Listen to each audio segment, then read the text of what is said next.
Yeah, there we go. Enjoy. Cool. Is this cool? The red? Red is recording. Yeah, I never know with these things. Feels like green's recording, not red. Olga. So let's just like ground ourselves, huh? Yeah, Pilates or yoga breathing. Breathe in and out. Breathing Exactly. out, yeah. So I mean, this, as I said to you, this is first and foremost a podcast show, and everyone who will be listening to this will be listening to this when the show goes out, when the episode goes out, but they'll also be listening to this in 3 years' time or 5 years' time or, whatever. So everyone knows on the show, I don't do major introductions. I don't know anything about my guests when they come on the show. And also, you and I actually hardly know each other. In fact, you saw me crying like when I started talking to you and I heard you were from Ukraine, because I literally, I think I said it, but there was so much like emotion in suddenly meeting you after that Pilates class, because I was driving into Pilates and I was just feeling really sad about what was going on in Ukraine, and that we're living in a world that, that this can happen. And I was just like thinking, I need to speak to someone who's from Ukraine, not because I want to, talk about politics. I hate politics, but we do live in a country where it's political. Everything's political. I mean, not a country, but a world. And as I drive into Pilates, my usual Pilates teacher wasn't there, and you were there, and you were from Ukraine. So I was like, oh my God, like, is this a clearer universal sign that we need to talk and meet?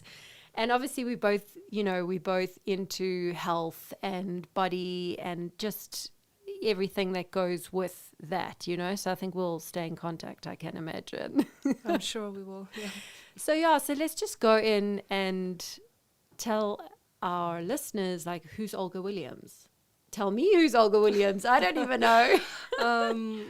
As you know, obviously I'm from Ukraine, but I was born in 80s, which at the time Ukraine was part of Soviet Union.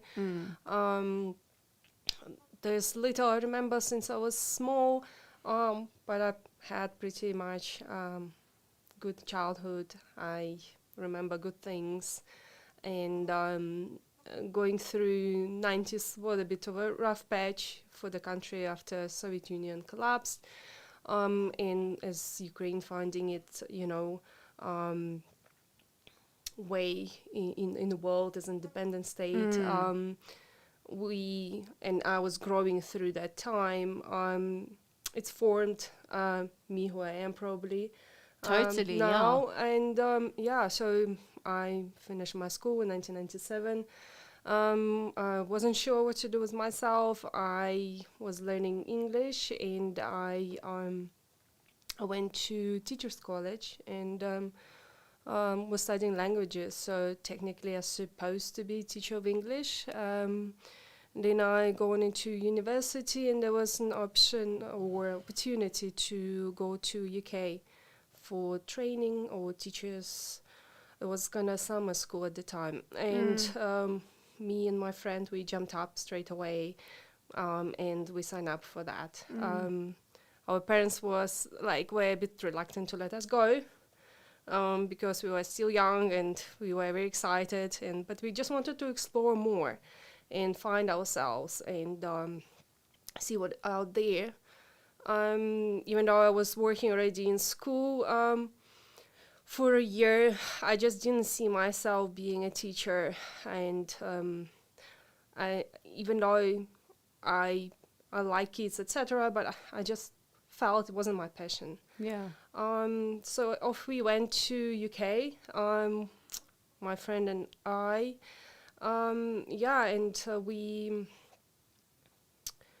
We studied there. We stayed there for 5 years. My friend is still there. I got back after 5 years to Ukraine, but just to figure out what to do next with my life. Because I met my now husband, back then boyfriend, in London, and we've been together for a little bit, and he had to come back to South Africa, and I just wasn't sure what's next. Yeah, and then after, I think it was about half a year apart, we decided to meet in Egypt. So kind of halfway, not really halfway. It was a few hours for me, and kind of. a bit far for him to meet. And we went for holidays in Egypt. Had great time for 2 weeks, and yeah, he offered me to move to South Africa and see how it goes. So I said okay, but it just feels so far. Yeah. I come back home, spoke to my parents. We agreed that he come and visit us. Even though I visit South Africa first, I love that he's my husband from Cape Town. I came to Cape Town. I love the place.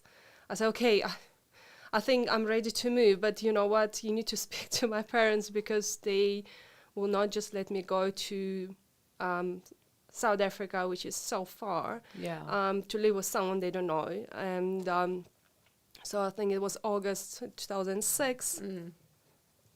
2007, I'm sorry. Yeah. He came to Ukraine. I met him in Kiev. We did a little few days. We spent a few days in Kiev. Went to Lviv, where I'm from. He stayed by us and met my parents. And on one evening he proposed. And Wow. and so that's how I think he convinced my dad that I can go to South Africa. And I think couple months later, I flew into Cape Town. That's how I ended up in South Africa. Wow. What a lovely story. Yeah. So, okay, so practically, so that was Cape Town. We're in Joburg now. So in Johannesburg, international name. But so when did you guys, so tell me then what happened from there. So you flew into Cape Town, you stayed in Cape Town. Yes, we stayed in Cape Town for 3 months. We got married there. Did your whole family come? No, it was short notice. And obviously that time was end of the year when everything is pretty much fully booked or booked in Cape Town. Just to pull off quick wedding was really hard just to get anywhere. So everything was arranged kind of in 2 weeks. So there was little time for any arrangement. So we had really small wedding with 10 people and really low key. Just because of time and short notice, and we used the gap that we had, that booking that we could get. It was November. So, in Cape Town, this is the wedding season from October till February, pretty much. Everything is fully booked quite in advance. I'm thinking, why rush to get married? I mean, was it that you had to? You didn't or was it because of the visa? The visa was for 3 months. Okay. So I need time to process my documents after marriage. Okay. So there was a bit of a rush. Yeah. Due to that. Yeah. Other than that, after 3 months, my husband got a job in Johannesburg. He's in IT, and obviously the opportunities are here, and we moved. So Wow. We've lived here since. So, because I mean, Cape Town's so different to Joburg. It is. Had you seen Joburg already or not? No. So, I mean, obviously now he's got the ring on the finger, and now he's like, oh, by the way, we're going to Joburg. Yeah, that was a clever move. And he tells everyone, I'm a salesman. I sold her South Africa just like that. Yeah, exactly. Cape Town. Yeah, from Cape Town to Joburg, it was, again, I moved the countries, and now I also moved from Cape Town to Joburg. So there was lots of transitions. In that year for me. Yeah, but you didn't have kids, so that okay, I know you're a mom because you told me that briefly in Pilates. But so what year was that you got married? 2007. So 2007, we're now 2022. So you guys have been in Joburg since then? Yes. So, and you're you must be about 43. I'll be 42 this year. 42 this year, okay. Yeah. So you finished school, because you finished in 97. I finished in 96. Right. So that's why I just turned 44 on Friday. Oh my God, it's like, but anyway, so just doing that calculation. So you finished school a year earlier than I did. What in Ukraine, when do you start school? Like, what's the school system there? I think it's similar as here. I started school when I was 7. So I didn't do grade 0, I think, or grade R. grade R is a preparational additional class that back then I think it was by choice, and I think it was only I remember I attended some classes, but I think it was only on the weekends as a preparation to grade 1 Okay. when you're 6. So you start at 7, so 10 years. Yeah. I was in school for 10 years. Yeah. So, okay, so just tell me now what happened then. So from when you guys moved to Joburg, what's happened in your life since then? It was a bit of adjustment from Cape Town to Johannesburg, but what I found, Johannesburg was close to London in a way. It's cosmopolitan, it's the pace, the people, opportunities. So we found it very similar to integrate, I would say, here. We rented a place for a couple of years. So my husband was working. I was lucky just to get a job also in a couple months' time. I was actually running coffee shop in Sandton. Oh, That was really? my first job. Which one? House of Coffees. Yeah. It was opposite Breadbasket. Yes. So I was running that coffee shop for about a year. Then I met a guy in the coffee shop who walked in technically asking for espresso cups and if I know where to find, if we sell any, and etc. And we start talking, and he heard my accent and asked where I'm from, and we started chatting, and he said, look, I said, I'm Ukrainian, like, which language do you speak? I said, well, I speak Russian, Ukrainian, English, what it's all about. And he said, look, I'm manager at travel agency. We working with Russian-speaking market, would be interested to work in tourism. And I was really interested, and I wanted to settle in and have children, and I was thinking that's going to be a good move, so to have like your 9 to 5 job rather working weekends. So hospitality is slightly different, and just bring you back where my hospitality experience coming from. Obviously, being a student in London, I had to make for a living, so I was going to school in the morning, working in restaurants and pubs and etc. in the afternoon to make a living, right? So that's how my experience in hospitality grown. And I was ready for change. So I got a job in that travel agency, and I worked there for quite a while. Yeah. I can imagine it was also nice because you stressed it a few times at the beginning of the conversation that South Africa was so far from Ukraine. So this in a way would connect you with your roots, connect you with your culture.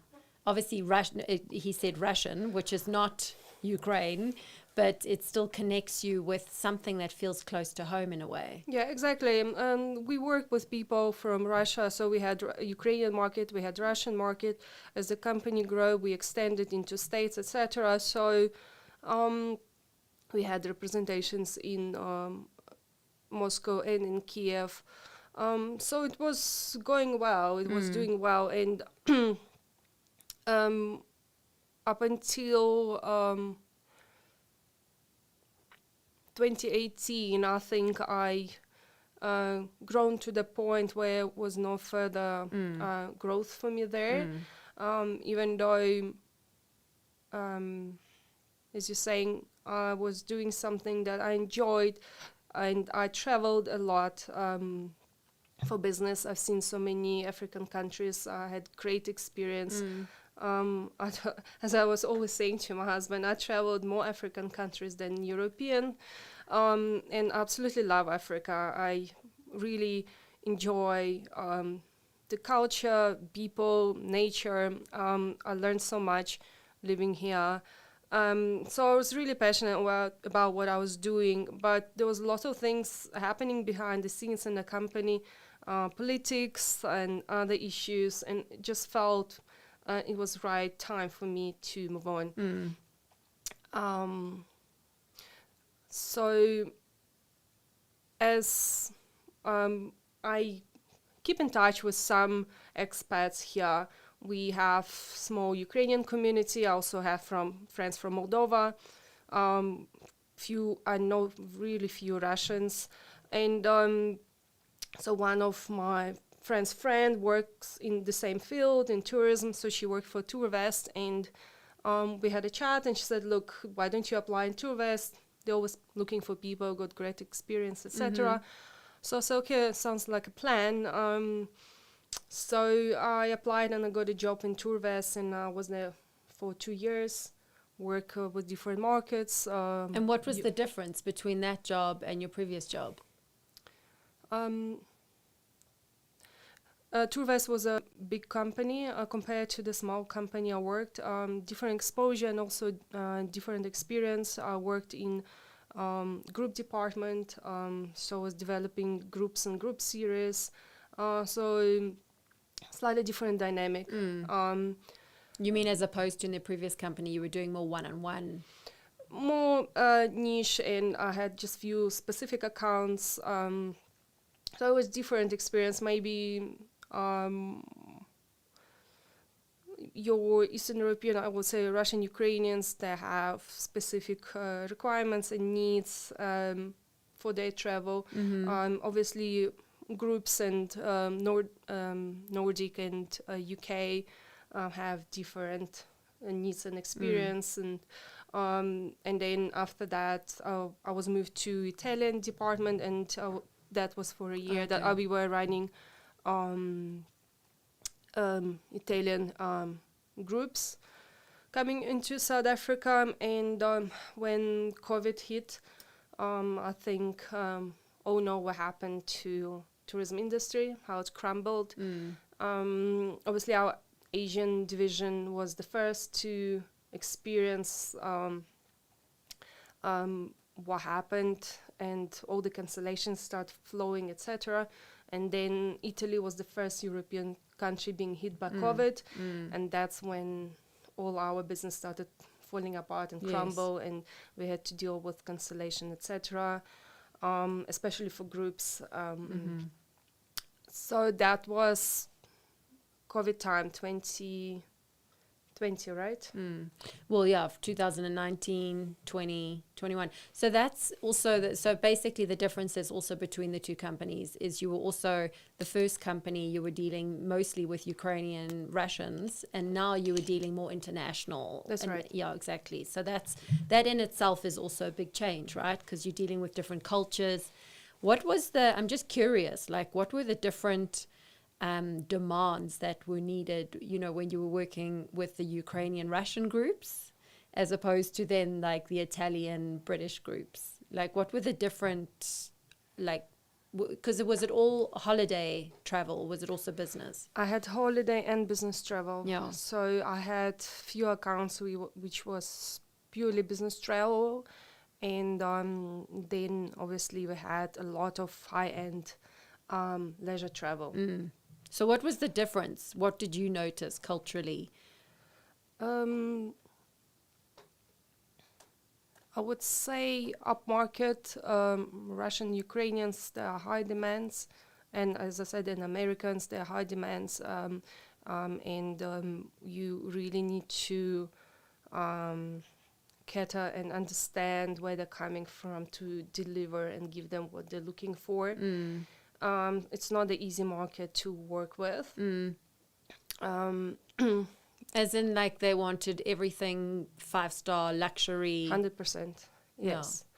So that was our niche market. However, from Ukraine, we would get also 4 3-star kind of market.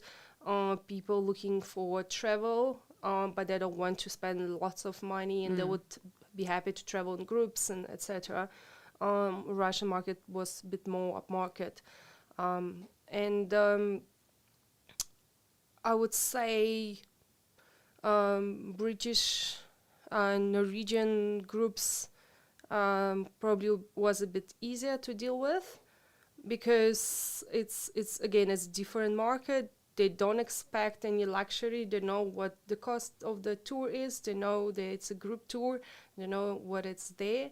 So expectations slightly lower, I would say. But it doesn't mean we wouldn't provide great service otherwise. So obviously, if you want to save on your travel, you're going to travel in groups. And also, most of the Europeans, I would say, from your Norway or UK, they would, it's mostly older people, retired people who wants to travel and want to save. So they will go and travel in groups and have guide, and it's more convenient, I would say. When with the Italian market, we had a lot of different people traveling. We had honeymooners who would carry on to Mauritius or Zanzibar from South Africa. We had older people, we had couples, families. It was a good mix.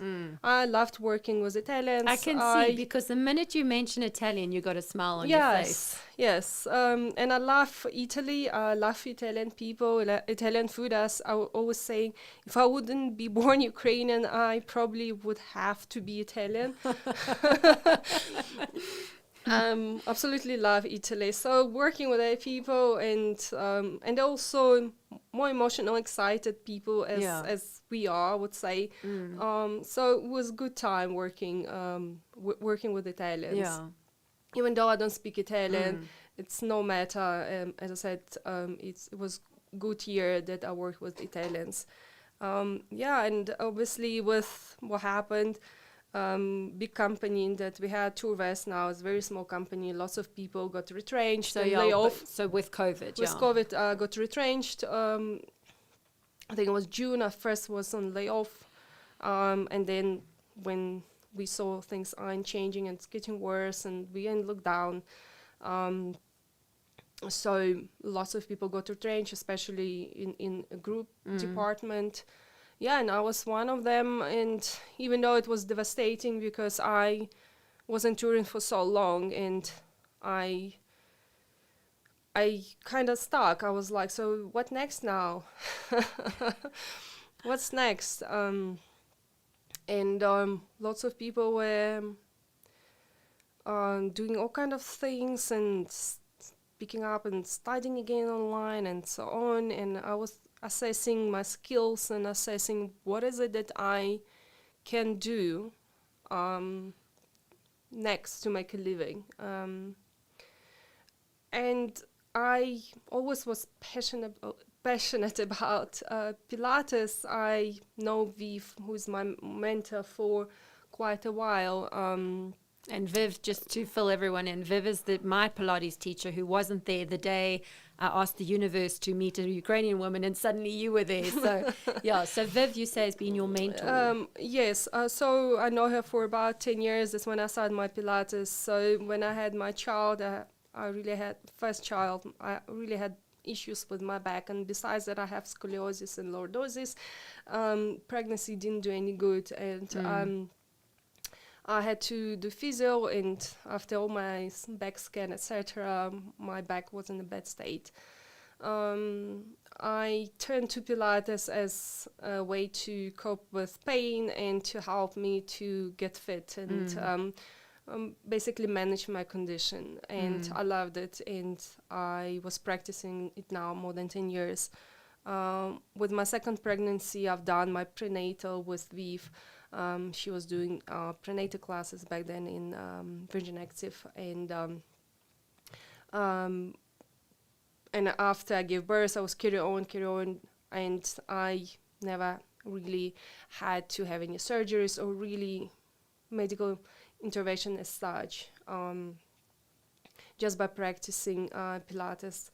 And back then in Turvest, we had a little garden on the ground floor. So we had initiatives like between few teams, maybe health. One team, for example, come up with some healthy lifestyle kind of ideas. One team pick up, The Biggest Loser, for example. It's kind of like team building days. Yeah, kind of team building days. And they said, Olga, don't you want to get involved, and maybe we can exercise as well at the same time, because now we having this kind of project. And I'm like, okay, maybe we can do something. I've been practicing Pilates for a long time. I know I've been exercising before. I forgot to mention, as I said, I was a dancer before. Oh, you didn't say that, no. When I was small, I was dancing since I was 5, and I was swimming, and I was doing all kind of things. Yeah. In school, so I always was like sporty and into healthy lifestyle. Yeah. So I said, okay, we can do a few exercises just to add to your project.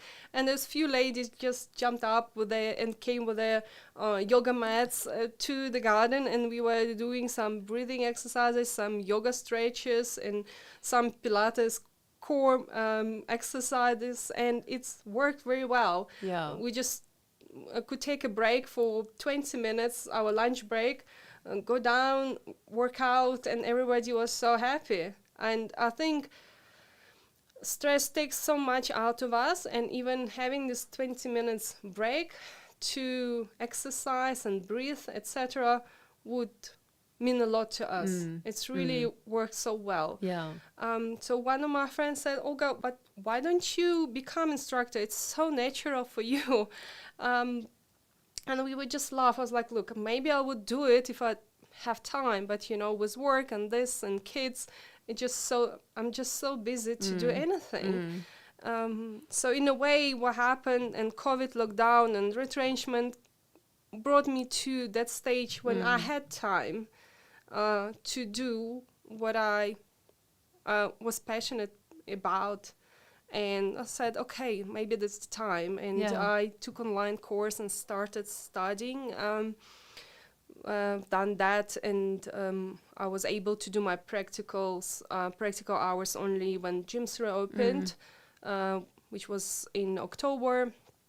Yeah, it took me about a year to go through all the practicals and assessments and get qualified only recently. And I felt so excited. I felt so accomplished. Wow. That I finally did something for myself, and something really I wanted to do for a long time. And even though I got a job also last year, I still want to practice Pilates and teach and help people in a way with their health issues, whatever it is. So, yeah. So what job did you get last year then? So I'm working for Fast Rent now, which is also slightly different to what I was doing. What is that? I work for a company secretary, and I'm in operational team. So I do a lot of admin, but as I said, because I've got experience in tourism, and there's lots of planning and admin that I was doing, it helped me to, I would say, to plug in quite quickly, even though initially they were hiring me to help with travel arrangements for their non-executives. So that was the initial stage. But after I started, my portfolio just were growing and growing and growing. Yes. And So I what was sort of learning company as is I it? go. What is it? Banking or what? Yes, banking is First Rand Limited. First Rand. Okay. All right. So are you doing this job because you have to financially, or because you just feel like it feels a bit weird not to have a job? Or like, I'm just curious.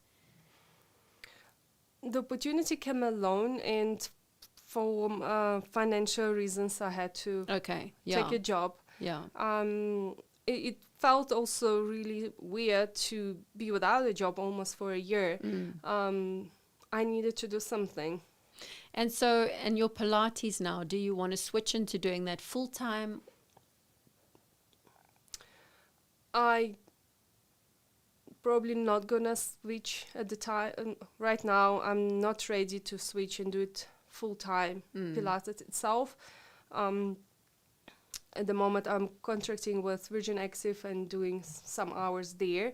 Potentially, I would like to develop my own business and to have my own studio, have my own clients. So that's my vision. And as I told my manager, it's more of my retirement plan. So my retirement plan is full-time Yeah. Pilates teaching. Yeah. But often when you have that idea already, it happens way before you think it's going to happen. That's true as well. Yeah. So just never know when it's this time. But I'm grateful to what I have now and the opportunities that came my way. So without, I would say without COVID, without changes in the world, those changes probably wouldn't come in my life as well. So I was in a pretty happy place until recently, and we all know what happened in Ukraine in past few weeks, which is quite a difficult time for our people in our nation. So When last were you there? visited my parents in July last year. Okay.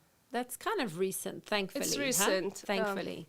Kind of recent, and against all odds, my mom visited us here in December for Christmas. Really?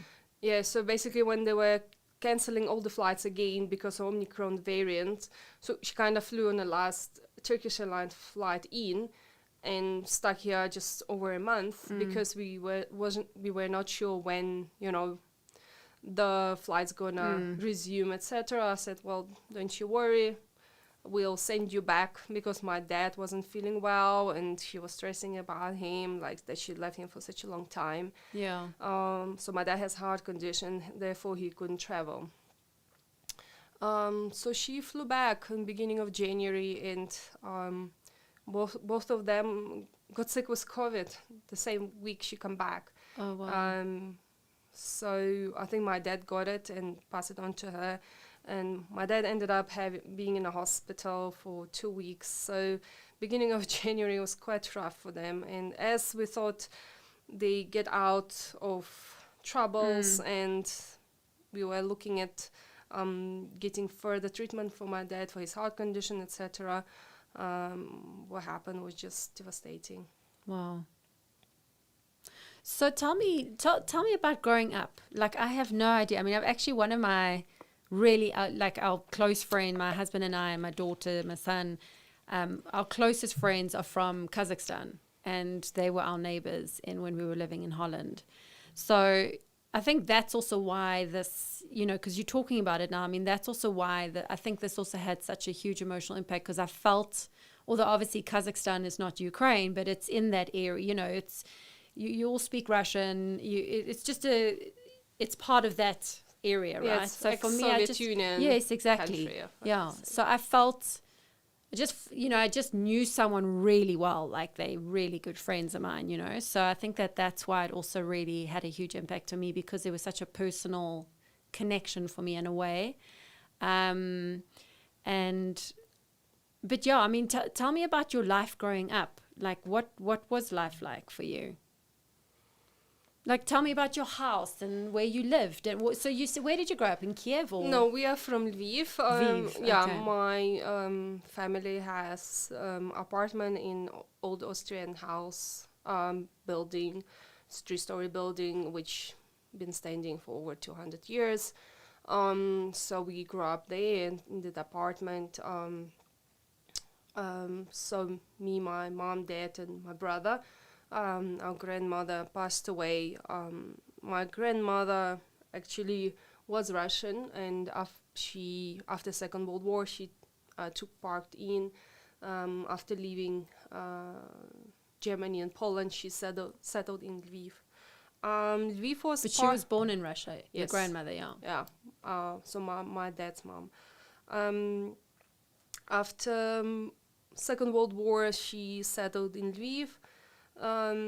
Lviv also was part of Poland before Second World War and became part of Soviet Union after. So as I said, growing up, I remember going to school. I had, as I said, good childhood. I can't complain much, even though growing up during Soviet Union, as a child, maybe I didn't understand and knew many things, but as a child, I was happy, you know. We were going for holidays in summer to Crimea or to my mom, dad, which is Rostov region in Russia, actually. So that's another story of my mom's family, which is also a bit of a long story, but just to give you a short story, there is Ukrainian family, my grandmother and my grandfather on my mom's side. After Second World War, they were deported to Siberia. So my mom actually was born in Siberia, and after a while they've been able to come back on south, closer to Ukraine, and my mom got back to Ukraine only when she was in her, I think, early 20s. She went to study back in Lviv, and she got married there, so she ended up in Ukraine again.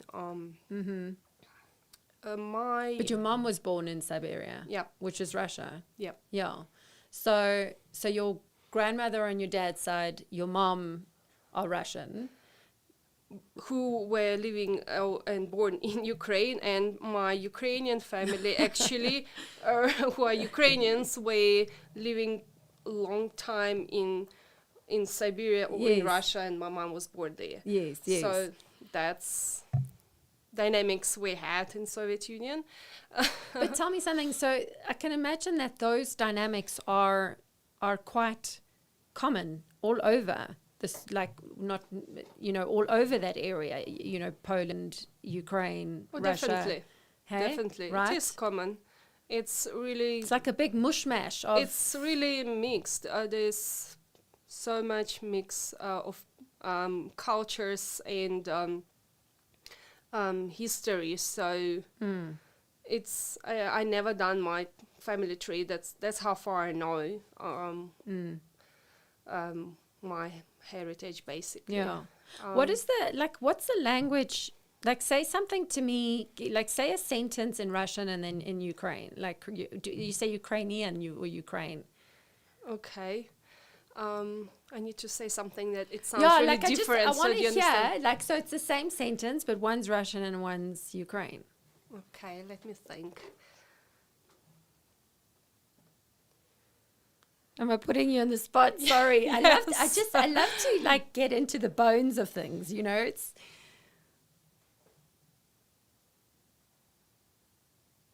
all right. I'm gonna say in Ukrainian now.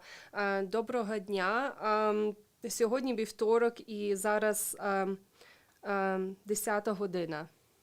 So that was in Ukrainian. If I would say in Russian, it would be Добрый день. Сегодня вторник и сейчас 10 часов утра. Yeah, you can hear that's you different. You can hear slightly different. So and you were looking at your watch because our podcast listeners can't hear this now. But so what were you actually saying in English? In English, I was saying, good morning. Today is Tuesday and it's 10 a.m. in the morning. So that's what I was saying. Yeah. That's why I looked at my watch just to see. Exactly.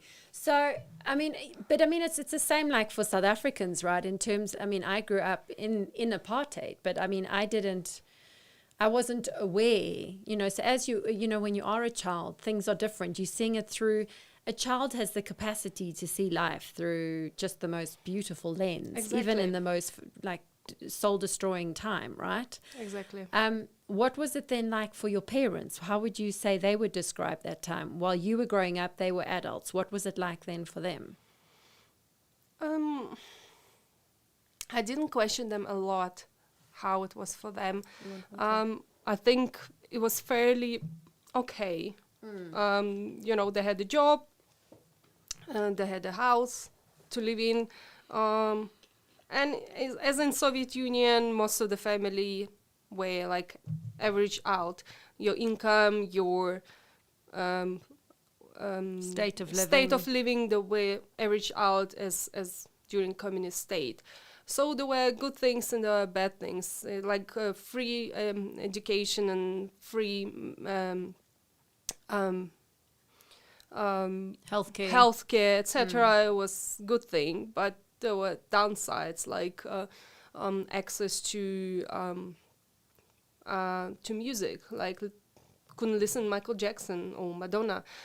Access to buy jeans for us, it was like mission impossible, you know. Yeah, really? Why? Yeah, because it wasn't available in the market. But why? Because did the rest of the world block off? So Exactly. sanctions. Pretty much. So everything that was available back then to us, wherever was produced in Soviet Union. So you only had what was available, what was produced in the Soviet Union. So I think for them living not most of their life, but I would say bulk of their life and growing up during Soviet Union, and they just had to adjust because they didn't know any different. Even though, as I said, it wasn't bad. We know there were people in Soviet Union who had privileges, obviously, especially the government, etc. And as we know, obviously, there's a dark side to any. As I said, don't want to go much into politics, but there's the other side. But there is this other side to this kind of regime. What do you mean, though? No, you're saying that. So what do you mean? There's certain restriction to freedom of speech and following certain ways of lives. Churches were closed. My mom couldn't baptize me in the church. I was baptized in the house. Things like that. So there were restrictions in place. So when in 90s Ukraine became independent and we were able to travel and see what's out there, and there were Poland and Ukraine were trading, and when my dad brought me first sneakers and first jeans in early 90s, I was over the moon. That's all I was dreaming of. I just wanted high top sneakers and jeans. That was my childhood dream. And yogurt and bananas, you know. So as a child, for me, that was, above happiness. Yeah. That's and then I was amazing. rocking them in school, and those things were very exciting for me. Yeah. Did you wear school uniform? We had school uniform at the beginning, and then I think the rules changed in about 1993 or 4 when they scrapped the uniform and we could wear anything we like. Why did they do that? I don't know. I think it's coming back now to the point when they're trying to introduce school uniform in some schools, but I think just to let it go in a way and go away from lots of restriction that people had. Yes, so that's very much like Amsterdam, right? Or like Holland, living there for 11 years, it's beautiful. I mean, that's one thing you talk about in your life, is how you've had this opportunity to travel and to explore and see cultures, and it really does educate you. I think anyone, if they have an opportunity or if they're scared of it, then they must do it. They must go travel. They must just break away from their comfort zone and go do it, because it can only benefit you. It doesn't take away. It can only add to. And, so for me, living in the Netherlands for 11 years, just really understanding a culture, and also then understanding why it is the way it is. So the way, for example, you can challenge the police in Holland. Like if they come to you in a situation in the streets, you can actually challenge them. Not in an aggressive way, but you can challenge them. You can actually have a conversation. And that, that a lot of that also comes from the fact that, with the Second World War, these guys, they're like, don't now come and put on too many rules, because they've been through that war, So I understand now what you're saying. They just wanted to break away from all this formality in a way. Yeah, I think so. And it was a good thing about it and bad thing about it, I guess. But that's something you need to try, as new democracy, new country. As a young person, the young country will try different rules and how this will work, how that will work. it's one of those things. Yeah. So just, I mean, are your family okay? My family is fairly okay. They at the safest, currently the safest part of the country, which is west. Yes. Lviv is about 60 kilometers from Polish border, which become now a hub for all refugees who coming from east and north and going to Poland or Poland and where's next, I'm not sure. They staying together. So my brother and his wife, his family came from Kiev before the war broke out. They felt uncomfortable already back then. So they are together. why did they feel uncomfortable back then? Was it an intuition? Was there already talk? Was it? There was a talk now since beginning of the year that the Russian troops are all over the borders, and when the Russian troops came to Belarus border and everything became obvious that all pretty much Ukrainian borders the Russian troops, and Kiev literally 200 kilometers from Belarus border. That's when they started panicking. And also my brother works for the European company when they moved most of their stuff into Europe, and the only office was left in Lviv. Oh, goodness, that never happened. I put my phone on Don't Disturb. Just hold on a sec. Just put that again on Don't Disturb. Sorry, but it is on Do Not Disturb. How come someone can call? Sorry, guys. Carrying on with that. I don't know how someone, let me just say hi to all of you quickly in our awesome conversation with Olga. I don't know how that happens. Anyway. Yeah, sorry about that. It's on Don't Disturb, so I don't know. So Cindy, look at me on Instagram, then you'll see that I'm in an interview. Yeah, so basically for him to keep the job, he had to move to Lviv. So my parents said, it's fine. My brother's wife said, okay, she's also going to come with kids, place them in schools, and she's not comfortable to stay alone there with kids, etc. So they came a few weeks prior. And then when the war started, my sister-in-law's sister also came from Kiev, and they're also staying together. So basically, my mom they have two apartments. One apartment they were using as Airbnb, so now They're using that. they're using for my brother's family and the other family who fled Irpin, or one of those towns close to Kiev. So they're accommodating them as well.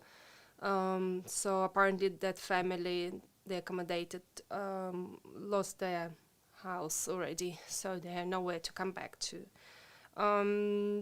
They saying it's obviously emotionally really hard, even though, as I said, they're in a better position than many other people who lost already everything and have to flee.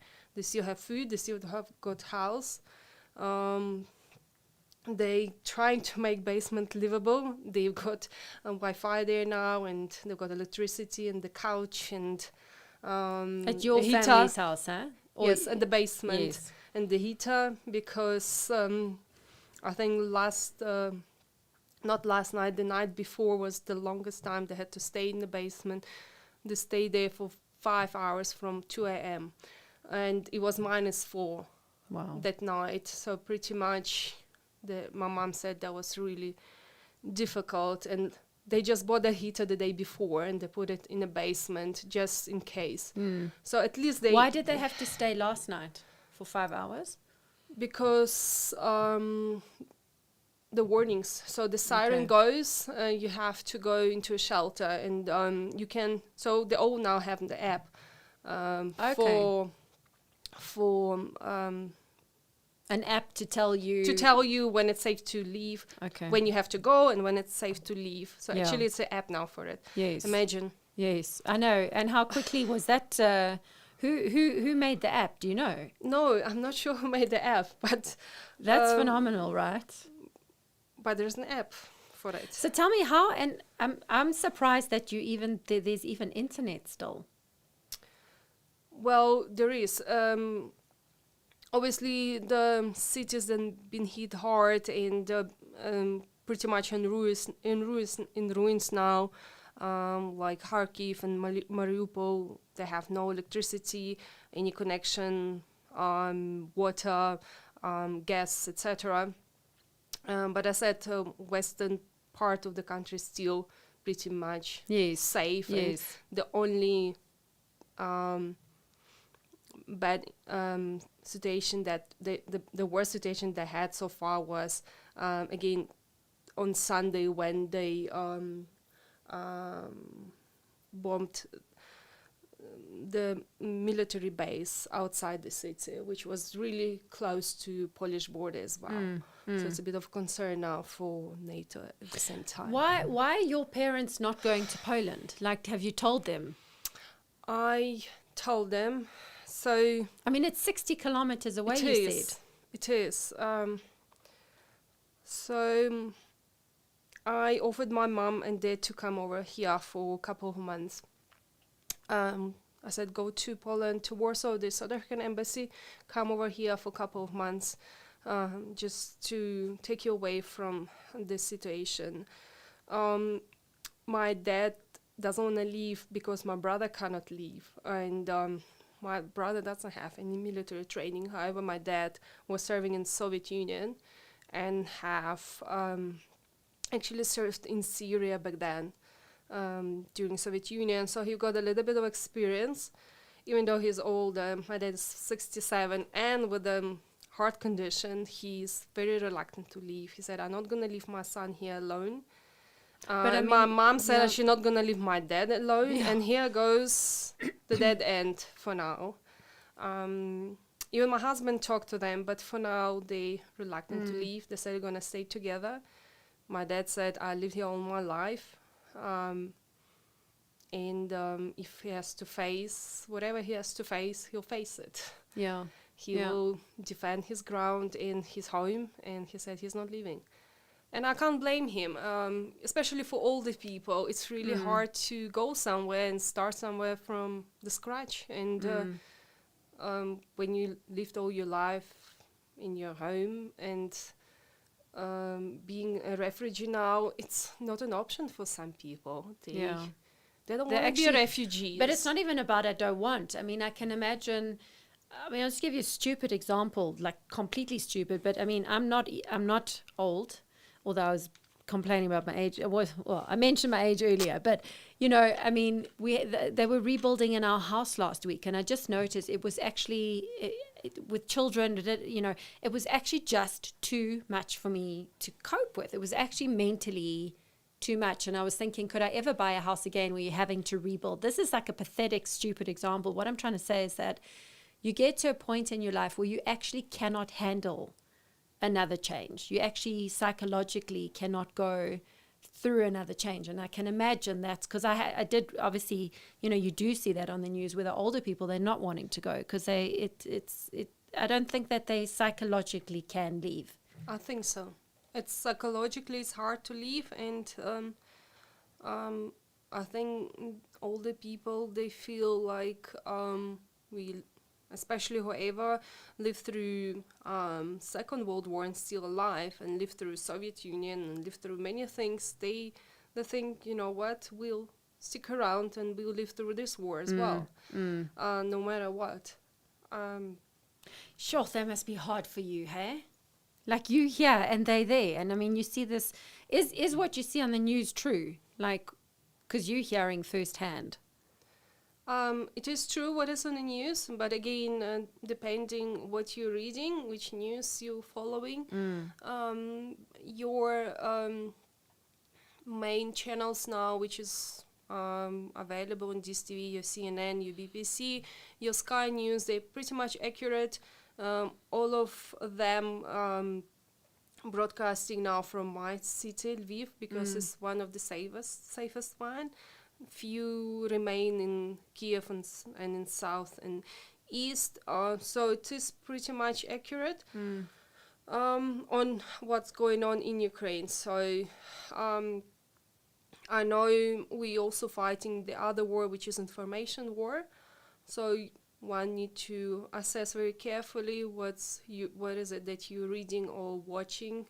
But is CNN reliable, in your opinion? Yes. Okay, because it's quite surreal. So there's one of the main presenters on CNN, Clarissa Ward. I don't know if you've seen her. Yes. So I interviewed her on the show a year and a half ago, I think, and she had just had her second child, and I was interviewing her during her maternity leave. And it's so, like, I'm seeing her now, you know, in Ukraine, you know, and I know her story as a mom, and I'm seeing her there, and it's crazy. It's surreal. It is surreal, and she goes to places which were where the conflicts are, etc. And she's so brave, and she stand there. I always think those journalists who putting their life at danger, that they're doing an amazing job. Unfortunately, there was one journalist from the photographer, the videographer from New York Times. I might be mistaken. Washington Post, New York Times.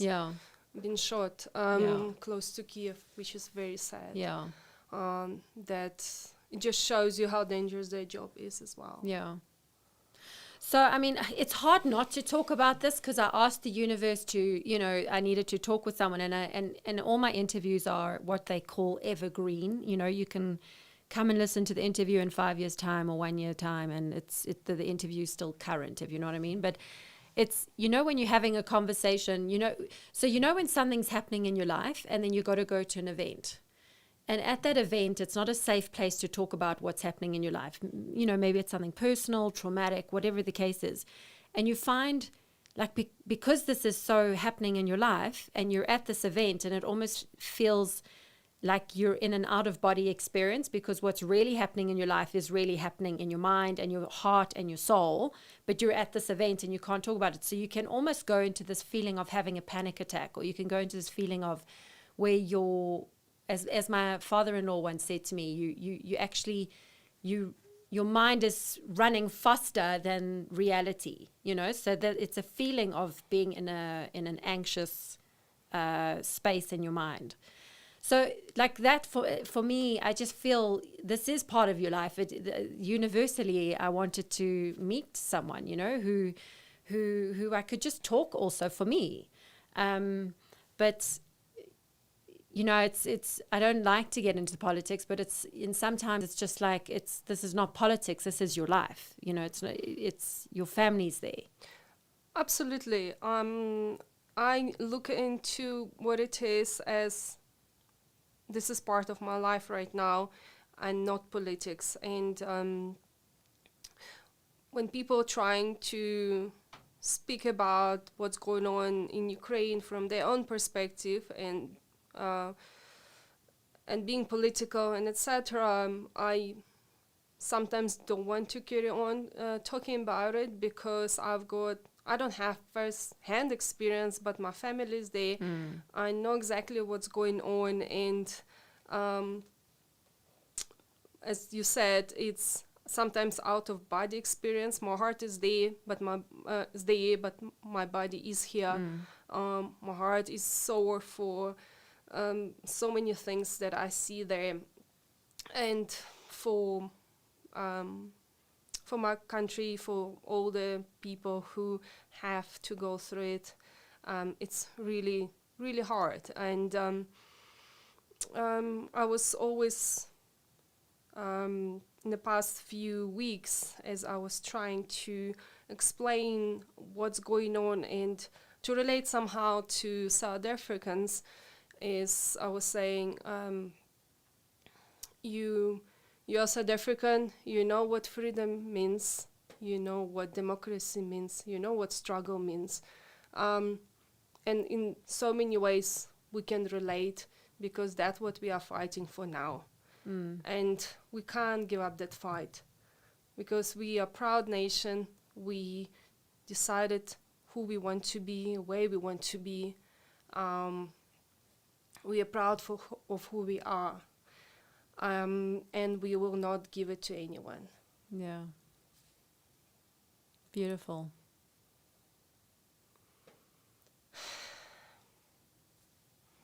Have a sip of water. Okay, so let's not, we're not going to close off on that, because that's not your life. That's not all of who you are. That's happening in your life, but it's Right not now. it's not Olga.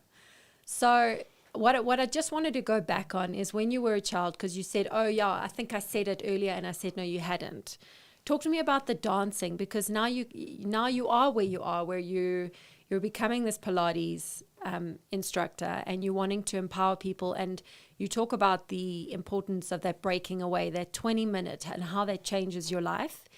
And I think that that's really beautiful, that idea of this 20-minute breakaway that you experienced so powerfully. And in a way,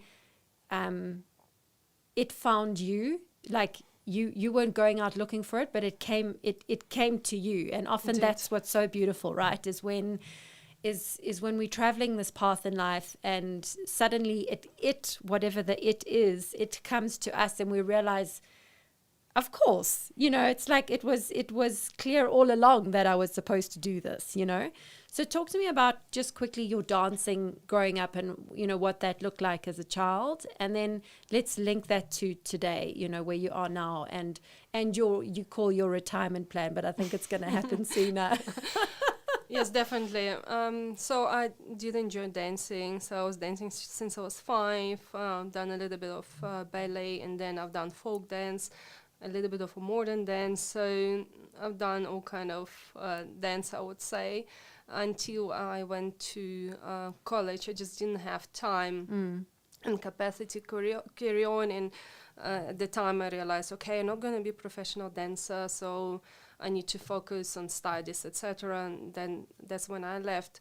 But it always wasn't me. I always loved dancing. I also was swimming when I was school and doing athletics. So it always was my lifestyle. Did your parents push you into that, or what actually, because not everyone's lifestyle is sporty and dancing and, I don't think they pushed me into it, but again, it's the culture, and again, growing up in Soviet Union, you have to know how to play piano, you need to know how to dance, you need to know how to swim. So I was doing all of that. And do you, when you say you need to, why? I think expectations for children were quite high, and maybe they also wanted to expose me to as many things as possible, that I can choose and see what I like. So that was your parents. They gave you the opportunity They to did. try everything. They did. Yeah. I'm just curious, quickly interjecting, what is Ukraine good at, like sports-wise? What have they done well at? Gymnastics. Yeah, because I was just thinking, I'm wondering if Ukraine were good at gymnastics. Yeah, as I can imagine. gymnastics, swimming, winter sports, even though they didn't do now in Winter Olympic, but they did very well now, Paralympic ones. Okay. Soccer. Okay. Yeah. So yeah. So I'm grateful that they gave me an opportunity to try and learn lots of things, and I think I'm doing that for my kids. I want to expose them to as many things I can, and at a later stage they can choose whether it's for them or not. And for me, it was dancing that was most important for me, and that what I was passionate about. So when I went to London, I joined some local fitness clubs just to exercise, etc. And then one of my friends invited me to a salsa club, and from the first time I go there, I loved it. Yeah. I loved it, absolutely loved it. And it was easy for me to pick up and learn.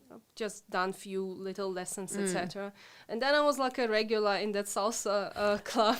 Every week I would go, and it was so much fun. And in fact, that's where I met my husband. Really? Yes. Seriously? A South Seriously. African man doing I salsa in know, London? and it's That's unusual. it's very unusual because I could not believe he's even South African, because I asked him, but what are you doing here? Yeah. Because when we start speaking to each other, like I heard South African accent. I knew a few people from South Africa prior. And I'm like, but you're not South American. My husband is colored, so it's very easy to, it's difficult to say where he's from. He can be a person of the world, to be honest. And you're saying coloured. So for everyone who's in America, Australia, because I mean, we've got listeners all over the world. So in South Africa, coloured is defined as black and white mixed. Or mixed race. Again, Mixed race, back then in London, I also didn't know the term colored. Yeah, but I wonder if it's just a South African term. It is South African term, I would say, because I didn't know about the term. So when I met him, I thought he is from Brazil or whatever. Yeah, no, but Because exactly. yes, the guy comes and wants to dance salsa with me, and then but he speaks and he got that South African accent. And even though we didn't dance that night, I mean, just had a chat, we got in touch again, and that's how our relationships started. Yeah. So that's amazing. You met each other through dance. I know. So I guess everything happened for a reason in this life.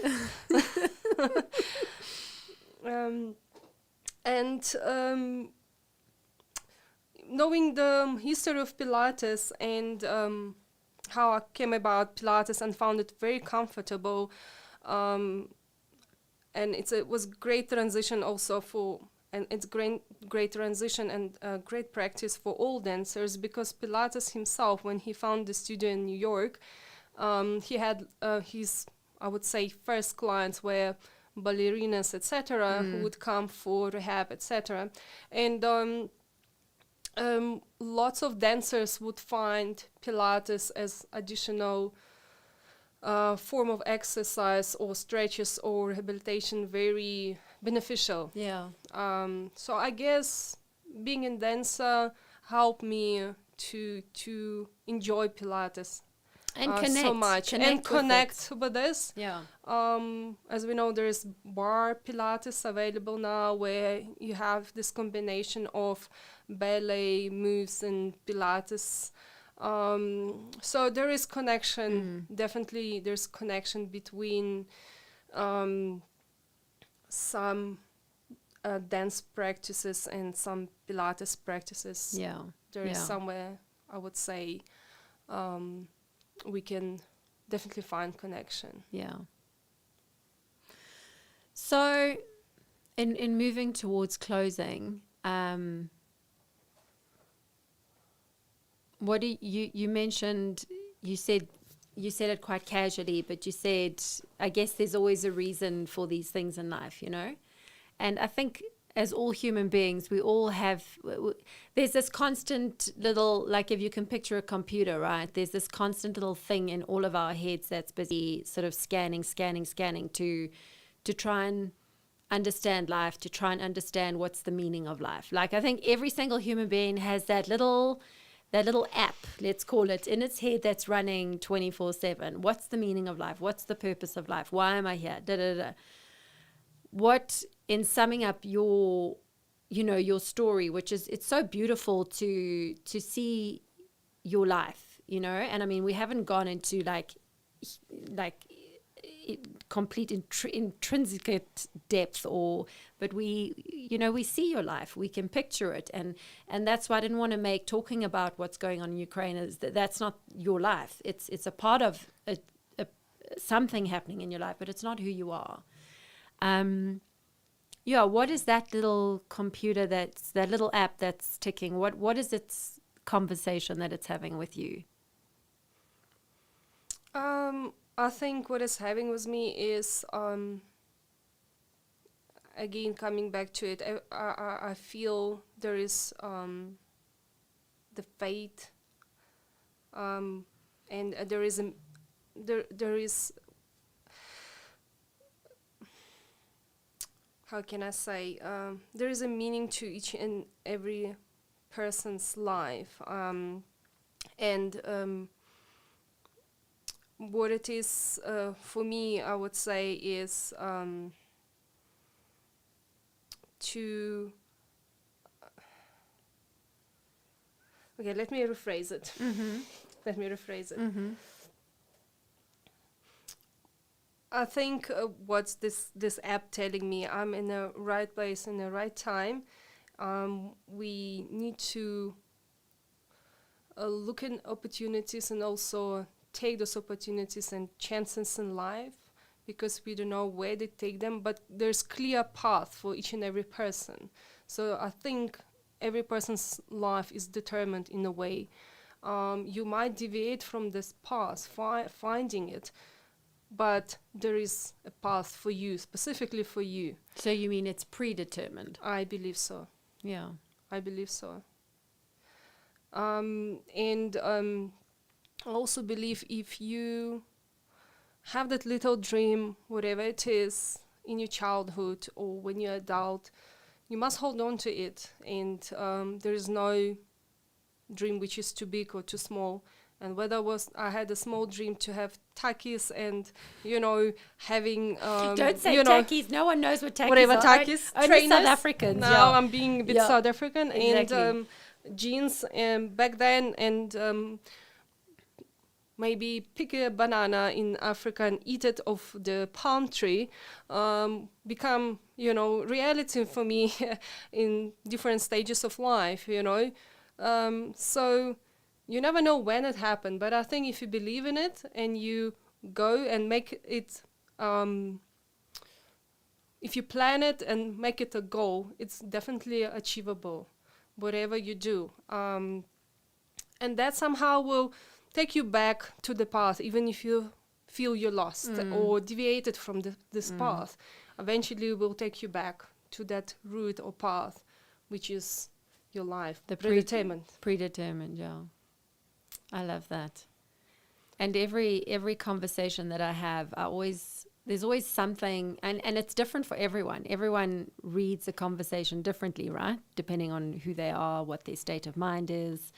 But generally, these conversations are always inspiring because they're just a truthful story. They're just someone's life story. So it's not, there's no positive or negative. It's just someone's life story, right? So in its truth, it's just beautiful and positive. And but I always personally get something from every story, as do you.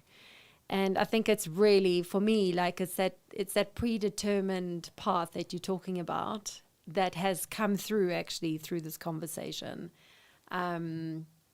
which I think is so nice for people to hold on to that, because we do get lost, especially when major things happen in the world. People get lost. I mean, obviously it was COVID and then this, what a double shocker, right?